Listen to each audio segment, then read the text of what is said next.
Le 11e sommet de l'Organisation de la Conférence islamique constituera pour longtemps une étape importante dans l'histoire du Sénégal. 55 aéronefs transportant de très hautes autorités, 15 vols cargo, plus de 550 mouvements aériens pendant le sommet et une flotte de 1350 véhicules loués par les délégations ou mis à leur disposition, l'organisation de cette conférence constitua un véritable défi. Près de 20 000 personnes, civiles et militaires, furent mobilisées du 15 février au 14 mars 2008. Avec la présence de 57 délégations et 35 chefs d'État et de gouvernement, le 11e sommet de l'OCI a réuni quelques 4 000 participants.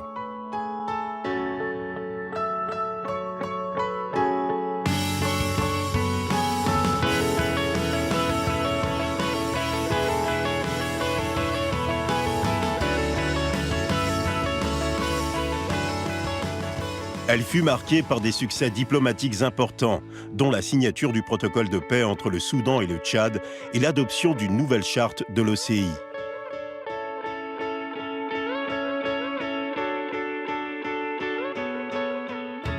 Cette réussite a également été saluée par les nombreux journalistes couvrant la conférence qui ont su apprécier l'organisation et l'important dispositif de communication déployé afin de rendre compte de l'information dans le monde entier dans des conditions optimales. I think, generally speaking, the organisation, the access for journalists has been pretty good. L'organisation était très bien. On a eu exactement, nous on a fait tous les arrangements au téléphone, on a été promis des choses au téléphone et on a trouvé exactement ce qu'on nous a promis, qu'on a demandé. Alors de cette manière, souvent ça n'arrive pas comme ça, c'était une bonne surprise ici. Les investissements en nouvelles technologies réalisés à l'occasion de la conférence islamique sont aujourd'hui acquis et pérennes. Ils permettent d'envisager sereinement leur déploiement pour des nouvelles manifestations internationales. Aujourd'hui, le cœur du système est là. Maintenant, le reste, ce seront des extensions et des mises à jour. En plus de cela, il y a les opérateurs qui ont été formés. Donc les agents de l'informatique de l'État nous ont appuyés. Les agents de l'ARTP, de l'Agence de régulation des télécoms, nous ont appuyés.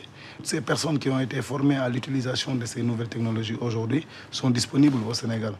Et donc, si on a à organiser une nouvelle conférence ou bien une nouvelle réunion à dimension internationale, les gens sont déjà formés pour pouvoir déjà se mettre en route.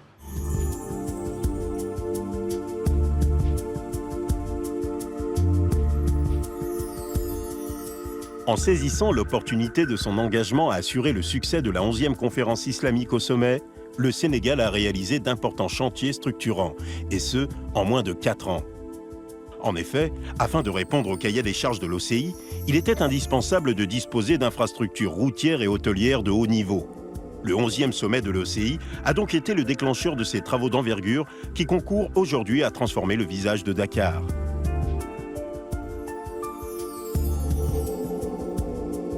Et pour tenir ces délais, la mission de préparation et d'organisation de la conférence a été confiée à l'ANOCI, Agence nationale pour l'organisation de la conférence islamique, créée en juin 2004 par Maître Abdoulaye Wade, président de la République sénégalaise.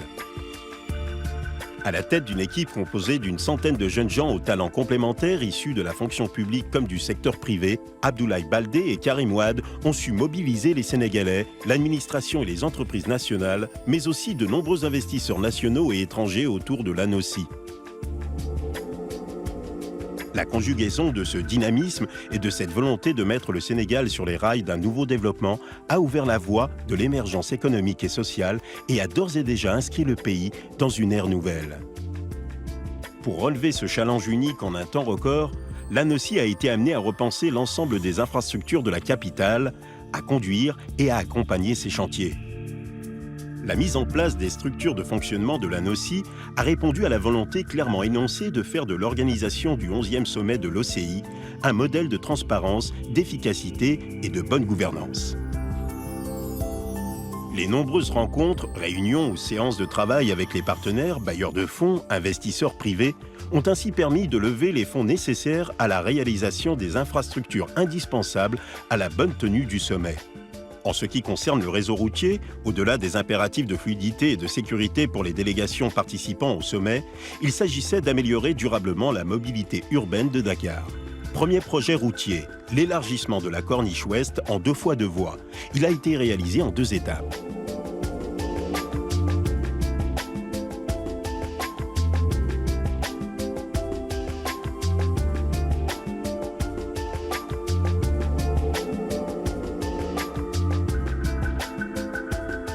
En ce qui concerne le tronçon allant de la pharmacie des Mamelles à la place Bienvenue, l'ouvrage emblématique est le viaduc de la mosquée de la Divinité, créé de toutes pièces sur un terrain extrêmement difficile.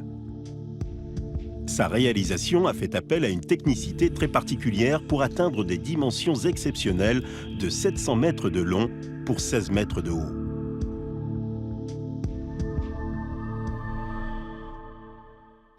À travers le monde, ça avait été une hauteur nouvelle, une hauteur qui n'avait pas été atteinte. Et effectivement, l'ANOCI, de ce point de vue-là, a été novatrice et a fait confiance aux techniciens et ingénieurs pour cet ouvrage d'exception qui est maintenant présent et bien présent dans l'environnement et le paysage sénégalais. Hormis l'aspect technique des choses, qui est une chose dans un projet, mais on a pu noter la dimension humaine qu'a apporté ce projet-là. Et ça, c'est important. Parce qu'un projet n'a de sens que s'il est fait pour les populations.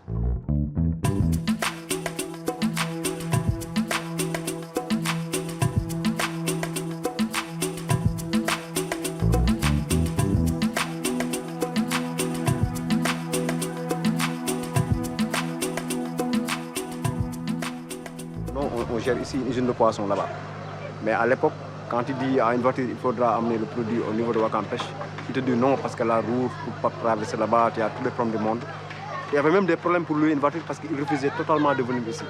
Mais maintenant, depuis après les travaux de l'ANOCI, on n'a plus de problème pour faire venir les voitures.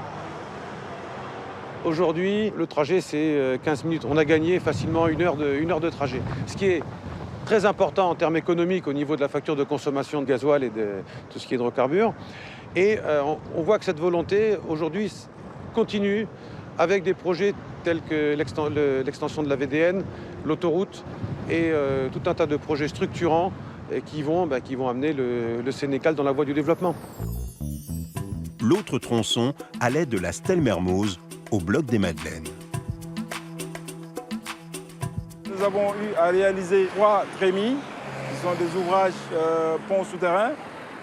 Et nous avons aussi à réaliser le tunnel, qui est l'ouvrage technique le plus important. C'était en effet la première fois qu'un ouvrage de ce type était lancé au Sénégal. Et pour s'assurer de sa sécurité, la construction du tunnel est allée bien au-delà des normes les plus élevées. L'ANOCI a apporté son soutien technique, logistique et administratif à la mise en œuvre de cet ouvrage. Beaucoup de questions techniques se sont posées. À ces questions techniques, vu le délai qu'on avait, il fallait des réponses rapides. L'ANOCI a su nous donner ces réponses rapides. Aux questions techniques, généralement, il y a toujours des corrélations financières. Et à ces corrélations financières et stratégiques administratives, l'ANOCI a su répondre à chaque fois présent. Et donc, l'ANOCI, dans le cadre de ce projet, ils ont joué le rôle fondamental de facilitateur. Il y a l'entreprise qui a fait des efforts énormes en travaillant 24/24, en mobilisant du monde technique capable et tout. Mais sans ces 2 appuis financiers, stratégiques et techniques, c'est sûr et certain qu'on n'aurait pas fait ce projet.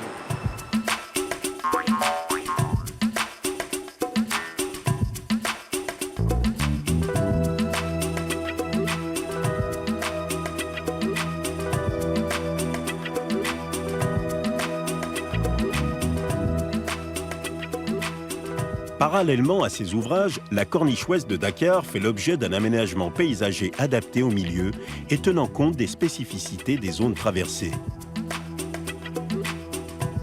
Le projet comportait également un important volet concernant l'éclairage public qui fut pris en charge par la mairie de Dakar.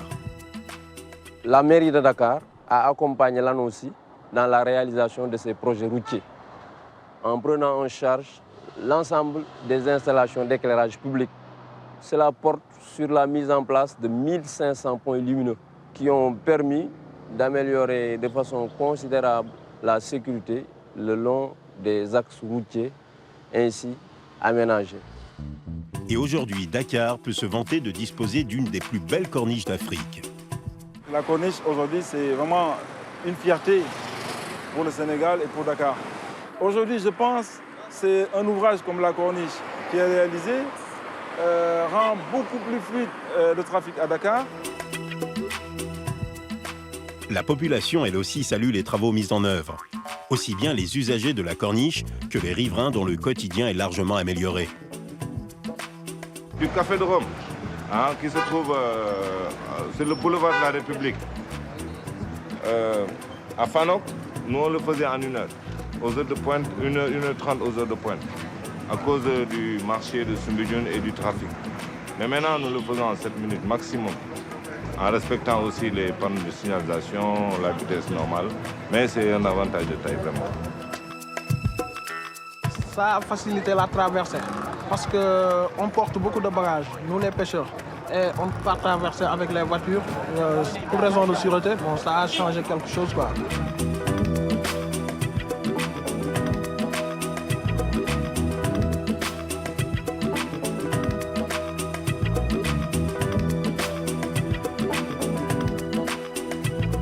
Autre réalisation d'envergure, la voie de dégagement nord qui a également fait peau neuve. Ce projet se caractérise notamment par la création d'une 3e voie, la construction de 2 échangeurs à lunettes et d'un échangeur aux dimensions hors du commun en Afrique de l'Ouest.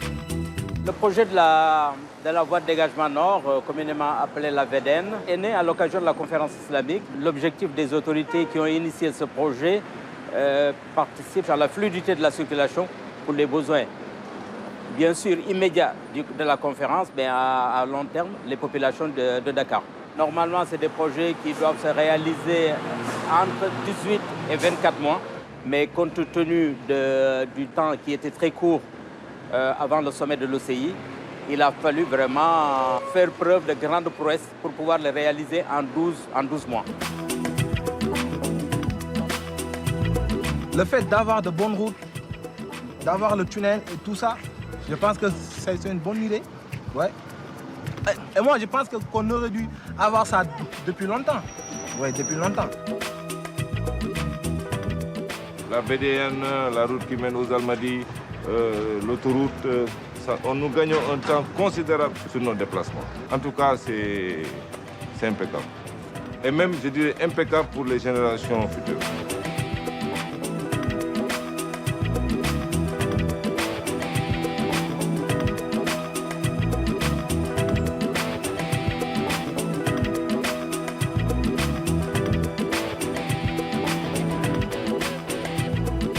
Notre projet a consisté à désengorger la circulation, permettre donc une meilleure fluidité de la circulation.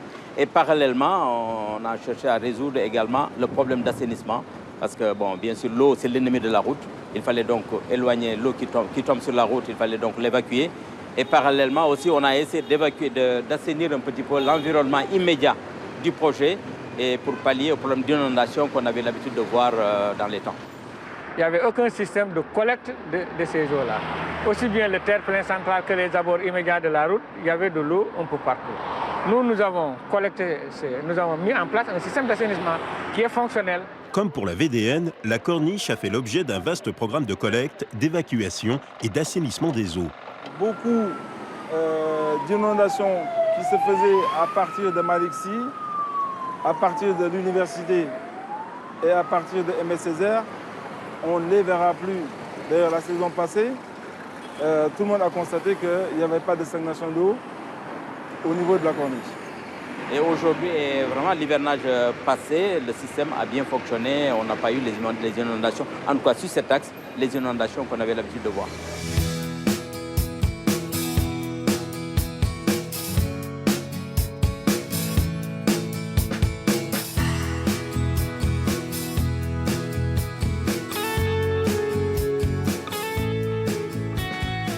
L'organisation de la conférence islamique, c'était également l'opportunité de développer des infrastructures hôtelières de premier plan pour faire de Dakar une place de choix dans le tourisme d'affaires et l'organisation de réunions internationales.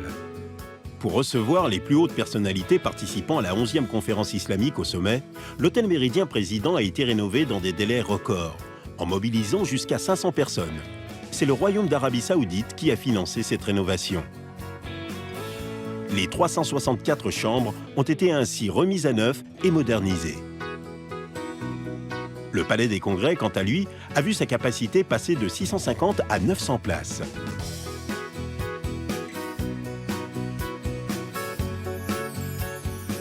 L'ANOCI a également initié plusieurs projets hôteliers, dont le Sea Plaza.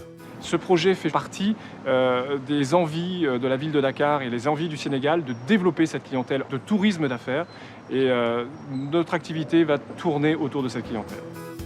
Cet hôtel 5 étoiles luxe répond aux normes internationales et dispose de 185 chambres et suites et d'un centre de conférence de 500 places. Il est porté par le groupe sénégalais Telium. Il y a eu des entreprises bien sûr sénégalaises qui ont participé à toute l'élaboration du gros œuvre. Ensuite, il y a bien sûr l'aménagement intérieur, où là nous avons fait appel à certaines sociétés étrangères, européennes pour la plupart. Il y a eu beaucoup d'importations qui ont été faites pour cet hôtel, et ces importations bien entendu nécessitent un certain nombre de formalités. Ces formalités, nous avons eu le soutien complet de l'ANOCI, et grâce à eux, ce projet, je pense qu'il a pu voir le jour, même s'il y a un petit peu de retard. Je pense que si ce projet aujourd'hui voit le jour, c'est grâce au soutien et à la mouvance et à l'énergie des équipes de l'ANOCI qui ont contribué avec nos propres équipes à l'ouverture de cet hôtel. Nous accompagnons dans les démarches administratives, douanières, dans les démarches pour le respect des lois et règlements. Il reste entendu que c'était des projets entièrement privés. Ça voulait dire simplement que l'ANOCI n'avait aucun levier de gestion sur les chantiers. Mais nous avons pris à notre compte tous les désagréments et les inconvénients pour permettre à ces porteurs de projets de terminer et de mettre à disposition les réceptifs.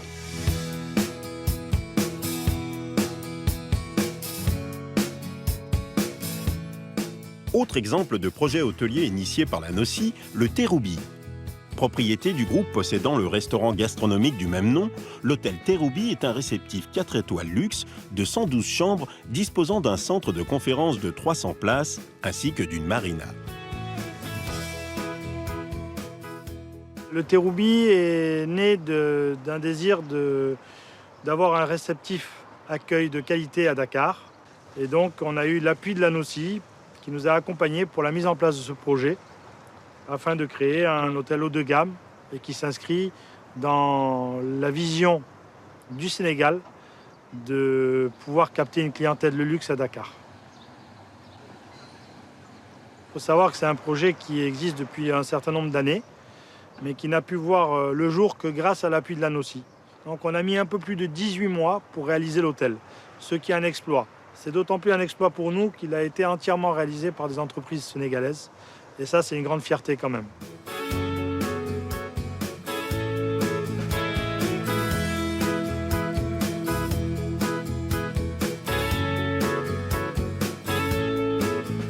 La réussite aurait été totale si l'ensemble des projets hôteliers avaient pu voir le jour. Mais c'était sans compter avec la crise financière qui a touché certains investisseurs, notamment espagnols. La majorité des hôtels ont ouvert déjà leurs portes. Malheureusement, pour le groupe Baobab, ce n'est pas le cas, parce que tout simplement, c'est un groupe qui a beaucoup investi dans l'immobilier en Espagne et qui s'est retrouvé frappé par la crise internationale financière aujourd'hui.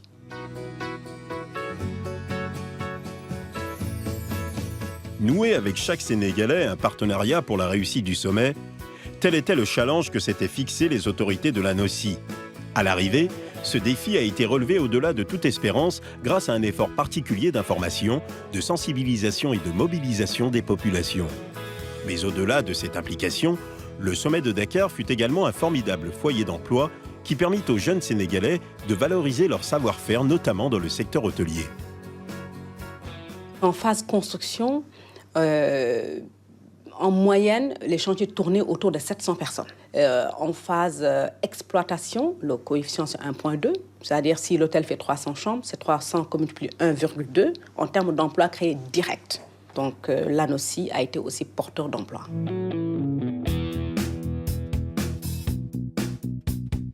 L'hôtel emploie aujourd'hui 180 personnes, donc dans une tranche d'âge entre 25 jusqu'à 30 ans. Les projets routiers ont également offert de nombreux débouchés à la main-d'œuvre sénégalaise. On a fait appel à tous les corps de métier présents au Sénégal Même au niveau de la sous-région, on a pu faire appel à des entreprises sous-régionales qui sont venues aider les ouvriers sénégalais. On a travaillé 7 jours sur 7 en équipe en 3-8 et on a fait venir une personne qui est venue former des jeunes de la ville de Ouakam. Ce sont des équipes sénégalaises qui ont pris la suite et qui ont mené l'ouvrage à terme à la satisfaction de la NOCI, mais aussi à la satisfaction des ensembles de personnes du groupe Eiffage qui ont vu que cet ouvrage, effectivement, avait été très bien réalisé et que c'était non seulement une référence de par ses caractéristiques, mais aussi une référence de par la qualité du travail qui a pu être fait.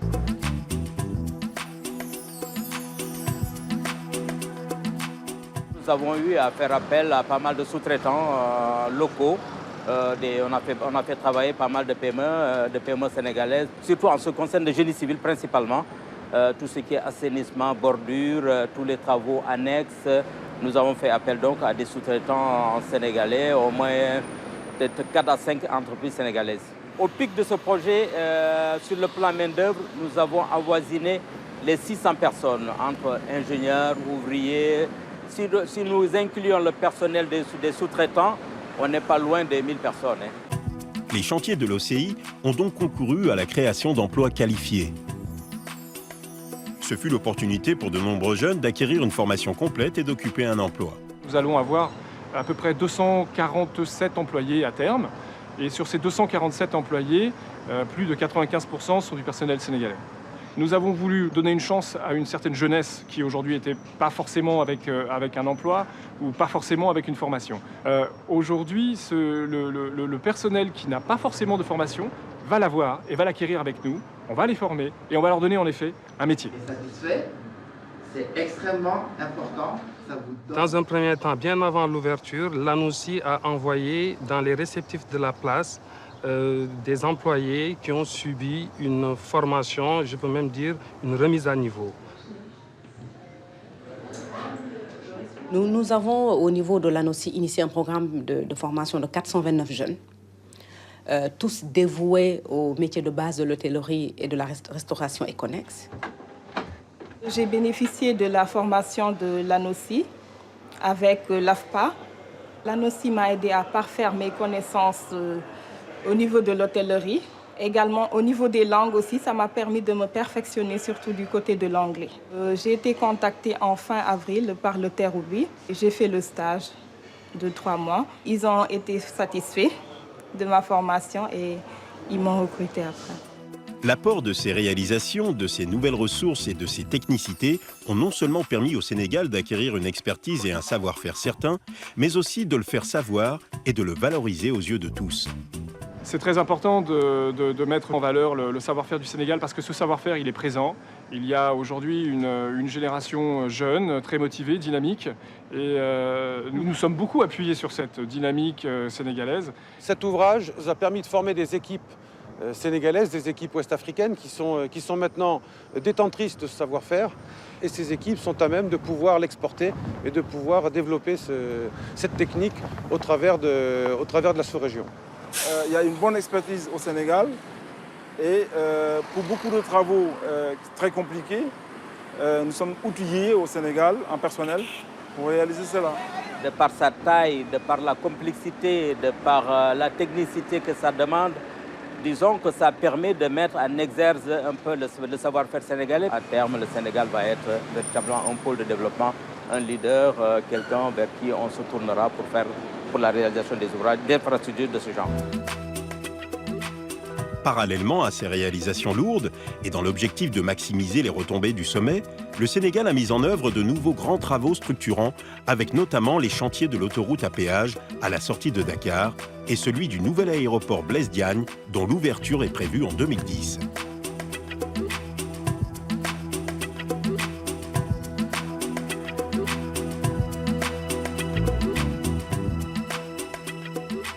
Malgré les succès constatés, l'ANOCI a fait l'objet d'attaques quant à sa gestion des fonds recueillis pour la réalisation des différentes infrastructures créées à l'occasion du 11e sommet de l'OCI. Attaques nombreuses, mais attaques injustifiées, car en dehors de son budget de fonctionnement propre, l'ANOCI n'a pas directement géré d'argent. Et tous les projets routiers ont fait l'objet d'avis d'appel d'offres et ont été approuvés par la Commission nationale des marchés et le Premier ministre. Pour ces projets, les factures des entreprises ont été directement réglées par les bailleurs. La VDN a été financée essentiellement, enfin en grande part, par la BID, la Banque islamique de développement. L'ensemble de ces travaux a été financé par le Fonds cohésien de bout en bout, y compris les travaux supplémentaires qui sont survenus après en cours de travaux. Quant aux projets hôteliers, initiés par des promoteurs privés, inutile de préciser qu'ils ont été financés par des banques privées ou sur fonds propres d'investisseurs nationaux et internationaux. L'ensemble de l'hôtel a été financé par des bailleurs locaux, des bailleurs de fonds qui sont sur la place de Dakar, qui sont les banques, des banques de Dakar, la SGBS, la B6 et le Crédit du Sénégal, qui ont pris part au financement de l'hôtel, et avec une contribution, un apport de l'ordre de 20%, de la part des exploitants, nous-mêmes. Outre son rôle de facilitateur et d'accompagnateur, le travail de l'ANOCI était de contrôler les processus d'engagement et de dépenses de fonds publics et privés dévolus à la réalisation des travaux. L'ANOCI a constamment contrôlé et fait contrôler l'usage et la destination des fonds, ainsi que le respect des codes des marchés publics et des règles organisant la comptabilité publique. L'ANOCI figure comme les autres autorités contractantes, sur la liste des structures qui sont concernées par les audits. Pour preuve que l'ANOCI ne bénéficie d'aucun traitement de faveur, elle a déjà fait l'objet d'une contestation de la part d'une entreprise sénégalaise. Nous avons déjà un litige qui porte sur la corniche et sur la route de l'aéroport, qui a fait l'objet d'un recours introduit auprès du comité de règlement des différends. Et le comité de règlement des différends a estimé que le recours n'avait pas d'objet, parce qu'il porte sur une décision d'attribution d'un marché dont l'exécution est terminée à 90-95%. En tout cas, le fonds cohésien qui a financé ce premier tronçon est satisfait de la manière dont les travaux ont été menés.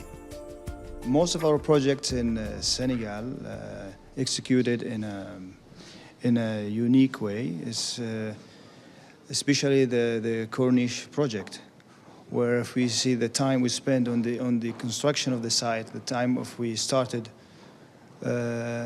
it's really on the fast track, and we can consider this project a successful project.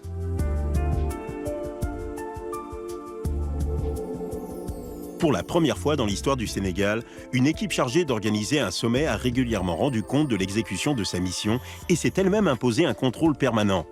Cet attachement aux règles de transparence et de bonne gouvernance qu'elle a instaurées ont été salués par le FMI. C'est la première fois que la mission du FMI vient à l'ANOCI. Nous sortons avec une très bonne impression du travail de l'ANOCI. Et maintenant, on va poursuivre notre dialogue aussi avec l'ANOCI, avec le ministère des Finances. On a beaucoup appris sur le système de passation de marché de l'ANOCI. On a pu vérifier que presque la totalité de marchés sont passés par appel à la concurrence. Et puis voilà, on est dans le cadre de notre travail ici au Sénégal, le travail de l'ANOCI est très important pour nous, pour savoir comment ça peut attirer de l'investissement dans le secteur touristique et quel est l'effet de l'agence pour l'ensemble de l'économie sénégalaise. Le sommet de l'OCI fut une extraordinaire vitrine pour le Sénégal. La physionomie de Dakar a profondément changé et cette mutation a été largement saluée. On a eu des images grandioses de Dakar aujourd'hui. En l'espace de quelques années, ils ont littéralement transformé le visage de cette ville.